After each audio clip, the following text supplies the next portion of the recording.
Terima kasih Anda masih bersama kami. Bagi Anda yang baru saja bergabung, kami hadirkan kembali 3 berita utama hari ini.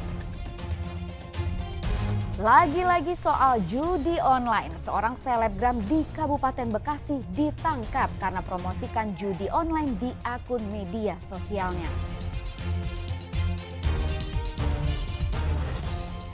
Kesulitan mendapatkan pupuk bersubsidi dan air untuk mengairi sawah mereka, petani padi di Purwakarta minta pemerintah turun tangan.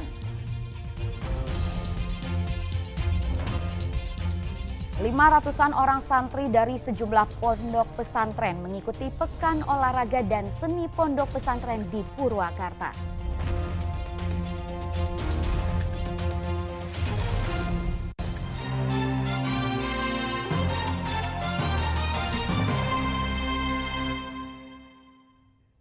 Harga cabai rawit hingga 2 pekan terakhir di Purwakarta masih menggigit.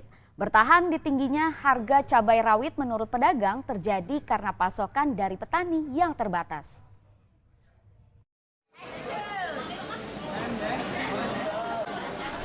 Harga cabai rawit merah dan rawit hijau di Pasar Rebo Purwakarta masih tinggi dan belum juga turun. Cabai rawit merah dijual pedagang antara 80 hingga 90 ribu rupiah per kilogramnya, sementara harga cabai rawit hijau 60 ribu rupiah per kilogram. Menurut para pedagang, harga cabai rawit masih bertahan hingga 2 pekan karena pasokan dari petani yang terbatas. Sekarang lagi tinggi cengek, rawit merah, rawit hijau. Berapa sih harganya per kilonya? Sekarang yang merah 80.000, kalau yang hijaunya 60. Ada 2 minggu sekarang. Pengaruhnya apa penyebabnya? Penyebabnya mungkin nggak tahu ya. Padahal cuaca bagus, cuma ya pasokannya lagi sedikit aja.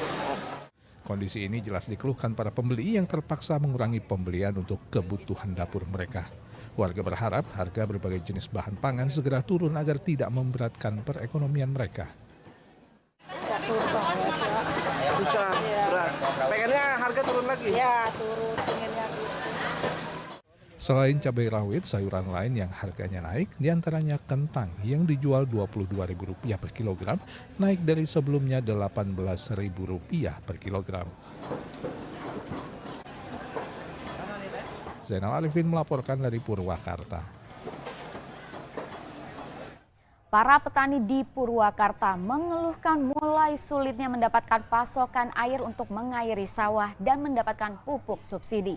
Mereka meminta pemerintah Kabupaten Purwakarta dan Provinsi Jawa Barat untuk turun tangan membantu mereka sesuai tugasnya.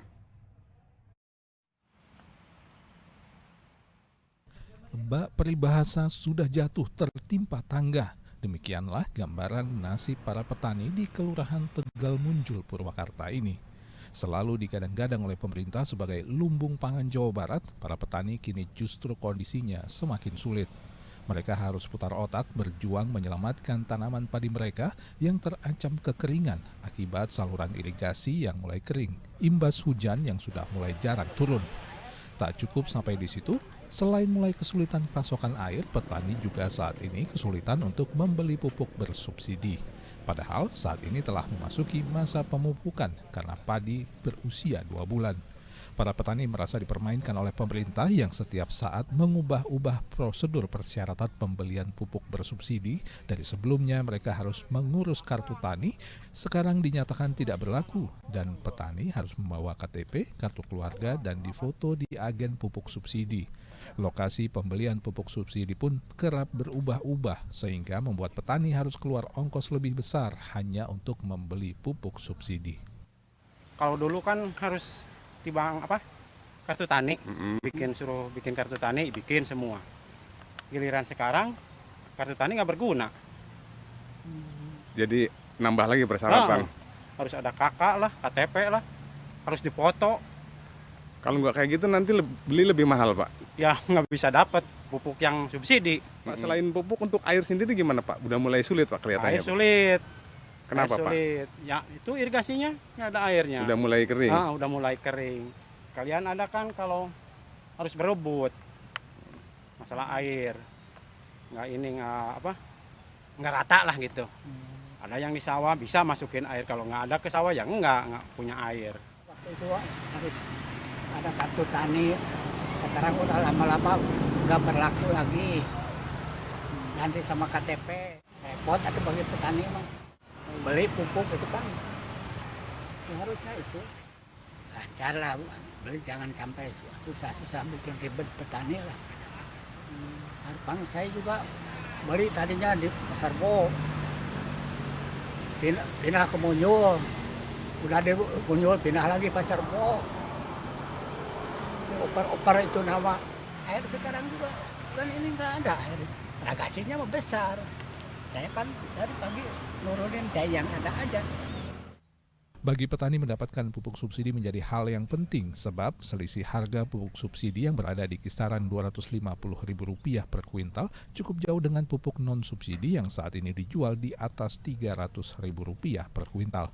Para petani di Kelurahan Tegal Muncul, Purwakarta meminta Dinas Pertanian Purwakarta maupun Provinsi Jawa Barat memperhatikan dan membantu mereka menyelesaikan masalah kesulitan air dan pupuk subsidi agar petani tidak gagal panen dan harga beras juga tidak melonjak akibat berkurangnya produksi padi. Zainal Arifin melaporkan dari Purwakarta. Pemerintah Kabupaten Garut Minggu malam merelokasi pedagang kaki lima di sepanjang Jalan Ahmad Yani pusat kota. Ratusan pedagang akan dipindahkan ke kawasan Pasar Baru. Minggu malam tahap awal relokasi pedagang kaki lima di Jalan Ahmad Yani pusat kota Garut dilakukan Dinas Perindustrian dan Perdagangan. Pada tahap awal, pemerintah membangun 314 tenda dengan rangka besi ringan di perbelanjaan umum kawasan Pasar Baru. Lokasi ini akan menjadi pusat relokasi para pedagang kaki lima yang sudah bertahun-tahun menempati bahu jalan dan trotoar di sepanjang Jalan Ahmad Yani. Aparat gabungan Satpol PP, TNI dan Polri, pedagang, serta pihak Dinas Perindustrian dan Perdagangan bersama memasang tenda. Tenda akan ditempati para PKL sehingga Jalan Ahmad Yani bersih dari aktivitas berjualan. Rencananya hari ini, Selasa 30 Juli, para pedagang kaki lima mulai menempati tenda baru di kawasan Pasar Baru. Sementara kios-kios PKL di sepanjang kawasan kota masih berdiri. Malam ini kita mendampingi para PKL melakukan pemasangan tenda, kemudian rencananya besok itu sudah mulai ada pengundian. Kemudian yang dilakukan oleh para pengurus PKL secara swadaya. Kemudian rencana di hari Selasa tanggal 30 itu sudah mulai ada perpindahan. Pemerintah kabupaten akan mengevaluasi penempatan pedagang kaki lima di kawasan Pasar Baru untuk melakukan berbagai penyesuaian agar cocok dengan kebutuhan pedagang sebelum lokasi baru ini diresmikan tanggal 5 Agustus mendatang. Eko Setiabudi melaporkan dari Garut. Kasepuhan Kampung Adat Cipta Mulia kembali menggelar acara Serentahun sebagai ungkapan rasa syukur atas panen padi Minggu siang. Acara tersebut digelar di halaman Kasepuhan Cipta Mulia, Kecamatan Cisolok, Kabupaten Sukabumi. Gelaran Serentahun kali ini diawali dengan upacara menyimpan padi hasil panen Keleit, tempat penyimpanan padi yang begitu sakral. Acara kemudian dilanjutkan dengan berbagai atraksi sebagai hiburan rakyat. Kemeriahan gelaran kegiatan Serentahun sudah terlihat sejak Jumat lalu hingga acara puncak yang upacara adat ngampikeun pare Keleit atau memasukkan padi ke dalam penyimpanan. Selain kegiatan upacara adat prosesi angkat ampih pare Keleit juga digelar saresehan bersama baris olot kasepuhan, kesenian tradisional dongdang, dok-dok lojor, penampilan seni laes, debus, lisung, rengkong, dondang buhun, tari tani, serta acara tradisional lainnya. Namun ada yang lain dari gelaran Serentahun ini. Itu karena Yayasan Pundi Amal dan Peduli Kasih SCTV Indosiar hadir dengan menyumbangkan 1000 meter persegi karpet untuk Kasepuhan Cipta Mulia. Rahmi baik. Dengan ini mungkin Abah mengucapkan terima kasih kepada YPP, Indosiar dan SCTP yang telah berkesinambungan, yang telah berpartisipasi ngebantu seperti dari baksosnya, tandon airnya, terus ngebantu komputernya, sekaligus kemarin untuk kebutuhan di warga Kasepuhan Cipta Mulia untuk melaksanakan Serentahun sangat sangat dibantu dengan alas karpetnya. Alhamdulillah bermanfaat dan sangat berguna. Karpet tersebut dibentang di Rumah Gede Kasepuhan Cipta Mulia. Berbagai sumbangan yang selama ini diberikan kepada Kasepuhan Kamoyang Adat Cipta Mulia berasal dari pemirsa SCTV dan Indosiar yang digunakan untuk mendukung kelestarian kampung adat.